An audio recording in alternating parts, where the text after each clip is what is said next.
May 21st, 1900, Volume 3. The most sublime state is to undo one's own will in the will of God, and to live of His will.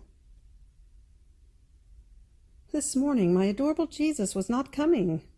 Then after much waiting he came, and, caressing me, told me, "My daughter, do you know what my design is upon you, and the state I want from you?" And pausing a little, he added, "The design I have upon you is not of prodigious things, and of many things which I could operate upon you to show my work. Rather, my design is to absorb you in my will, making you one with it, and to make of you a perfect example of uniformity of your will with mine. But this is the most sublime state. It is the greatest prodigy. It is the miracle of miracles that I intend to make of you. My daughter, in order to receive at making her will perfectly one with ours, the soul must render herself invisible. She must imitate me, who, while I fill the world by keeping it absorbed within myself, and by not being absorbed in it, render myself invisible, for I do not let myself be seen by anyone. This means that there is no matter in me, but that everything is most pure spirit.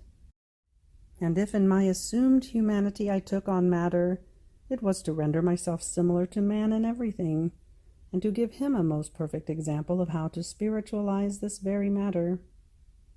So the soul must spiritualize everything, and arrive at becoming invisible, in order to be able to easily make her will one with my will, because that which is invisible can be absorbed by another object. If one wants to make one object out of two objects, it is necessary that one of these lose its shape. Otherwise one could never arrive at forming one single being. What fortune yours would be if, by destroying yourself to the point of becoming invisible, you could receive a shape fully divine. Even more, by being absorbed in me, and I in you, forming one single being, you would come to retain the divine source within yourself. And since my will contains every good that can ever be, you would come to retain all goods, all gifts, all graces, and would not have to look for them anywhere else but within yourself. And if virtues have no boundaries, when the creature is in my will and so far as she can reach, she will find their limit, because my will makes one acquire the most heroic and sublime virtues, which the creature cannot surpass. The height of the perfection of a soul undone in my will is such that she reaches the point of operating like God. And this is no wonder, because since it is no longer her will that lives in her, but the will of God Himself, every amazement ceases if, by living with this will, she possesses the power, the wisdom, the sanctity, and all the other virtues that God Himself contains. It is enough to tell you, so that you may become enamored and cooperate as much as you can on your part to reach such a point, that the soul who arrives at living of my will alone is queen of all queens, and her throne is so high as to reach the throne of the Eternal One. She enters the secrets of the most august Trinity, and participates in the reciprocal love of the Father, of the Son, and of the Holy Spirit. Oh, how all the angels and saints honor her, men admire her, and the demons fear her, seeing the divine being in her.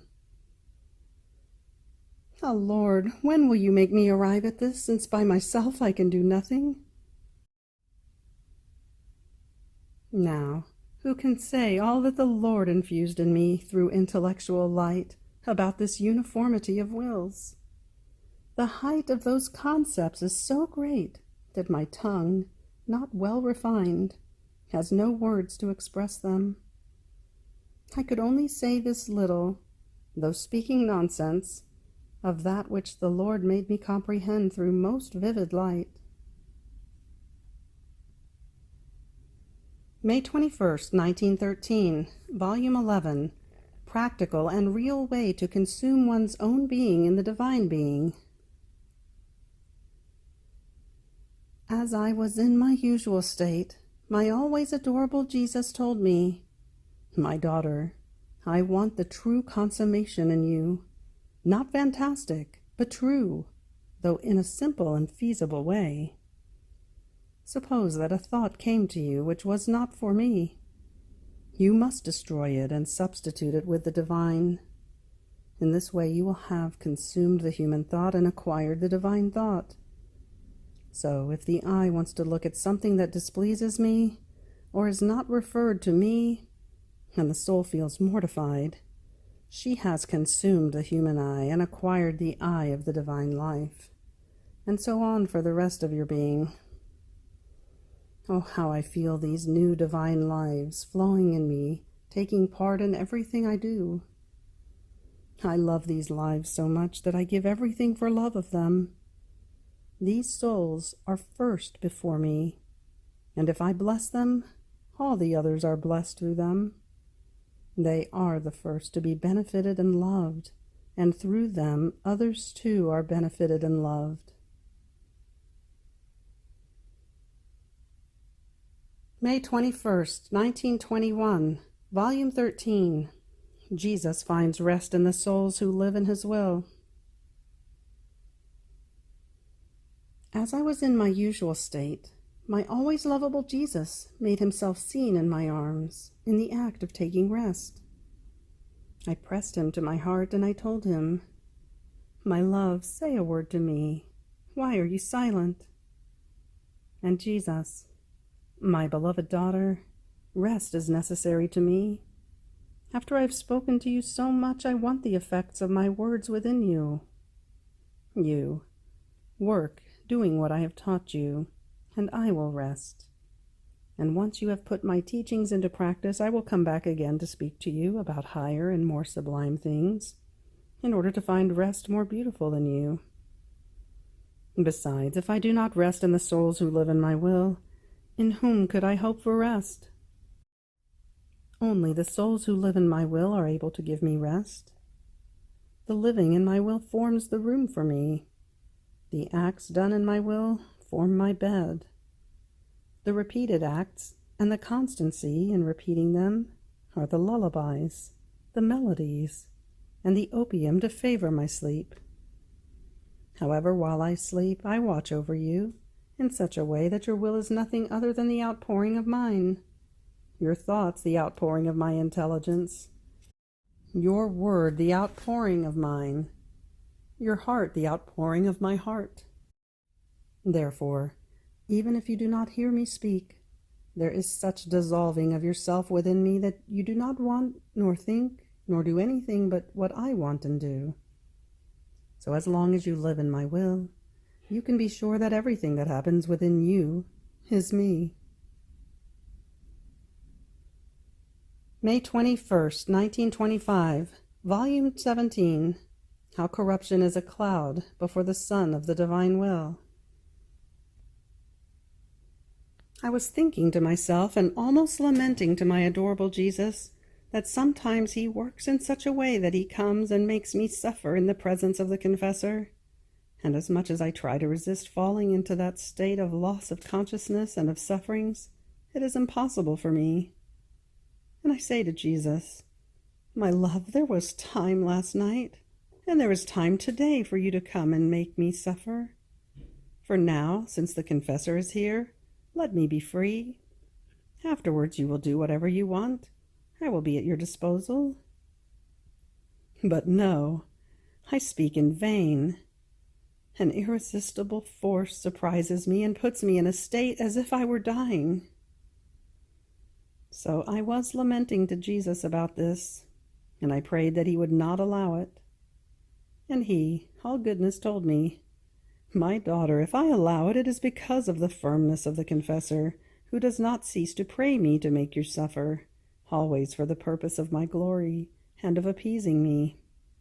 If I did not concur, I would remain dishonored in you, and you would cause doubts about the truths which I manifested to you, both on my will and on the other virtues. One could say, where is the obedience of the victim, in whom the very nature must be transformed into what obedience wants?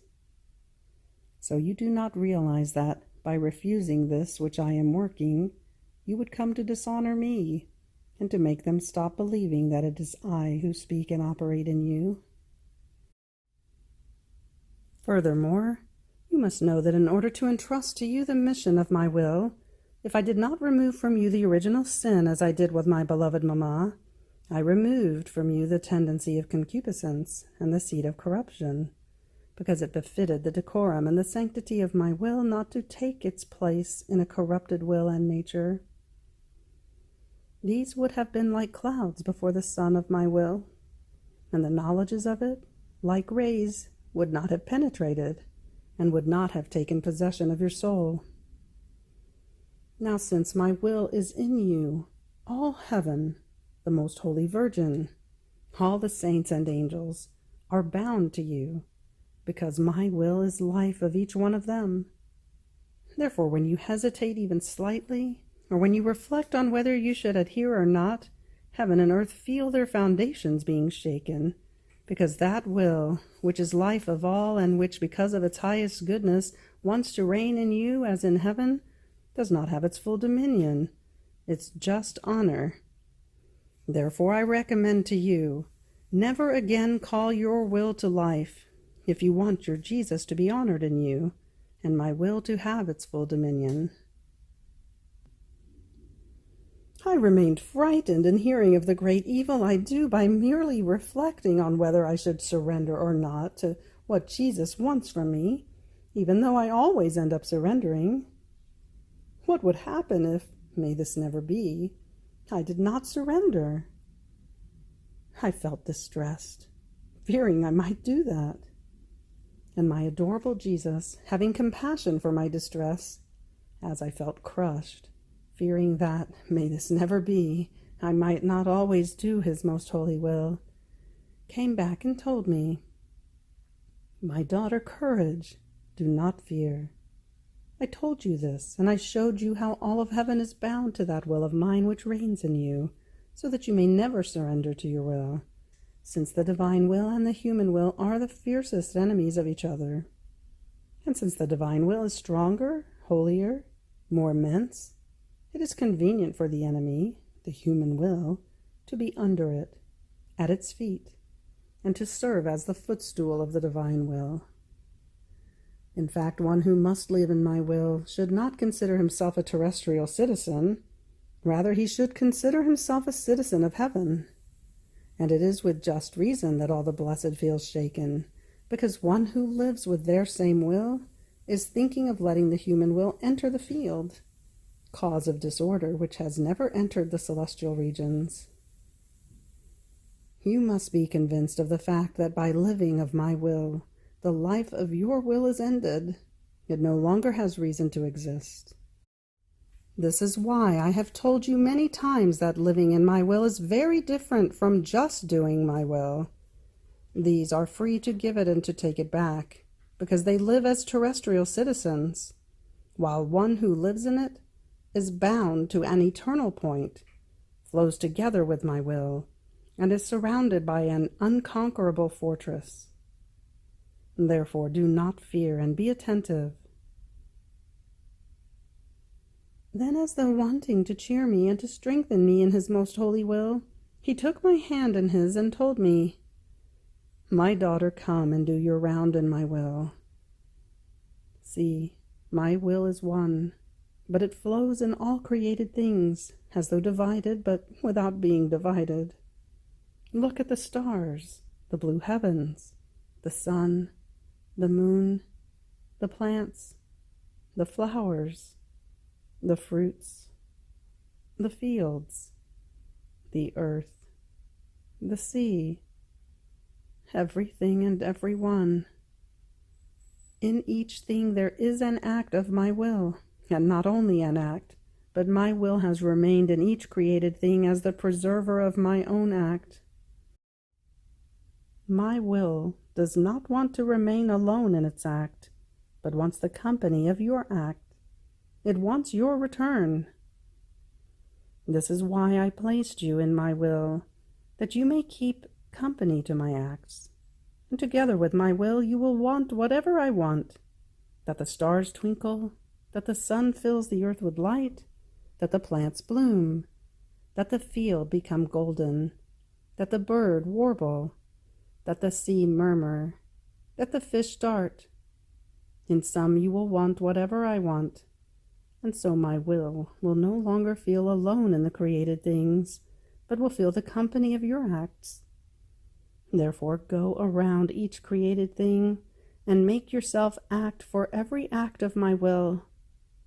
This is to live in my will, never to leave your Creator alone, to admire all of his works, and to give to him, in return for his divine acts, the little acts of a creature. I don't know how I found myself in that immense void of light, in order to find all those acts which came out of the will of God, to place in them my return as an act of adoration, of praise, of love, and of thanksgiving. Then I found myself inside myself. May 21st, 1929, Volume 26. The Divine Will, Light, Love, Heat. Divine Nourishment and Outpouring. I am always back into my dear inheritance of the divine volition, and it seems to me that I go around gleaning with it. And Jesus, so very good, does not neglect to give me his beautiful lessons about each of those ears of grain that I keep gathering. But while I was going around, I kept repeating my refrain over each thing. I love you, and let my love be the sweet chain that, binding the eternal fiat, may draw it, do violence on it, to make it come to reign upon earth. Now, while I was doing this, my adored Jesus told me, "My daughter, my divine will is light, love is heat. Light and heat are inseparable from each other, and form the same life. This is the necessity of the fusion of my will and of my love. A will that does not love is not operative. A love that has no will is without life. However, my will has the first act. It can be said that its light makes the heat arise. It does the first act, and calls the life of love within its light, forming one single thing. Who can ever separate the heat from the light? No one. However, the bigger the light, the stronger the heat. So with a little light, one can just barely feel the strength of the heat. A big light gives much heat and produces admirable effects. How many and what effects does the sun not produce, because its light is so great as to embrace the whole earth? It can be said that it is the king of the earth. With its light and with its heat, it caresses everyone, it embraces everything and does good to all, and without asking anything from anyone. Why? First, because it does not need anything. Second, because all would feel impotent to repay the sun for the great good it does to all the earth. So this is why you feel within yourself two infinite powers fused into one, my divine will and my love. And the light of my volition makes you run to make you place your I love you, that it unleashes from its womb of light upon all created things, so as to see the whole creation be jeweled by its I love you and yours. In addition to this, life needs nourishment. My divine will is life. My love is food. Each I love you of yours is a sip of nourishment that you give to my fiat within you, and each act of yours done in my will makes the life of it grow within you. Oh, how the life of my will delights and grows admirably in the creature when it finds much divine love. It can be said that my fiat finds its food, and my love finds its life. After this I continued to think about the adorable fiat, and my sweet Jesus continued, saying, "My daughter, one who lives in my divine will is under the continuous outpouring of her Creator. Our love toward her is so great that we are so enraptured in seeing our fiat in the littleness of the creature that we want to give her always, always without ever ceasing. Now this divine outpouring of ours fills her so much as to leave not one void within her, in such a way that, whatever place she leans on, She always finds the fullness of our outpouring that sustains her, in such a way that she cannot bend over herself, because our outpouring sustains her and carries her as though in triumph in its arms. But do you know what we pour out? Love, light, grace, sanctity, power, and so forth. Now all these qualities of ours compete among themselves for carrying this little creature in their arms. It seems that they vie with one another for her, and they take turns so as to say, "We have all carried her." And while each of them carries her in its arms, if it is love that carries her, it fills her so much with love as to take pleasure in seeing the tiny little one drowned with its love. And only when it sees her overflow with love, then does it content itself with letting her pass into the arms of light, because they want to see, being repeated in the tiny little one, what her Creator has done. The light takes delight in drowning her with light, grace in drowning her with grace, power in drowning her with power, but so much as to captivate the Creator himself. In sum, this little creature lives under the continuous outpouring of God that fills her so much that she feels drowned and cannot contain it, in such a way that she is forced to pour it outside. So what you say about my divine will is nothing other than the outpouring of what you contain inside. End of May 21st. Fiat.